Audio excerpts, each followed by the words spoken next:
I just want to say thank you so much. Levi Jack Shirley's friends and family gathered to remember him last week on what would have been his 25th birthday. I feel like he would really appreciate how much people have put themselves out to be here and say hi to him.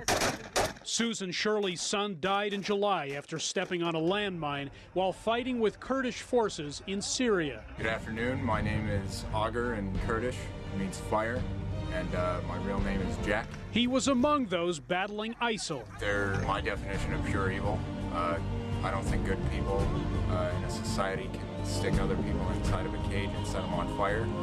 So, yeah, I came here to stop them. Shirley's father had served in Vietnam. Jack set his sights on joining the U.S. Marines, but it was his poor eyesight that caused the military to reject his application. He was crushed. His friend Randy Muchler says Jack was convinced that ISIL represented a major threat to the Middle East. He saw a problem there, and that was his view, is this is a rising issue. Nobody wants to do anything about it, so I'm going to stand up for the little guy and help. Then came the ISIL-inspired attack in San Bernardino, California. Jack told his mother, "This is like unacceptable atrocities. We're not going to just sit here in the United States and watch while ISIS takes over the world." With the help of Facebook, Jack joined the Kurdish People's Protection Units, or YPG.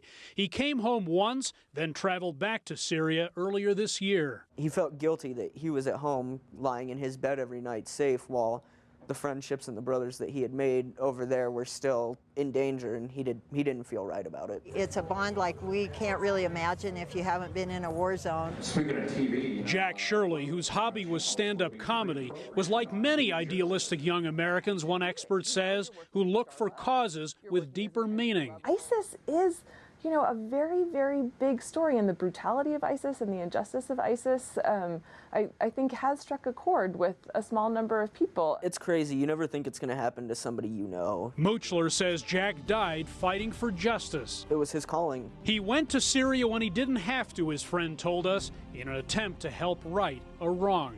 Hendrik, Sybrandy, CCTV, Denver.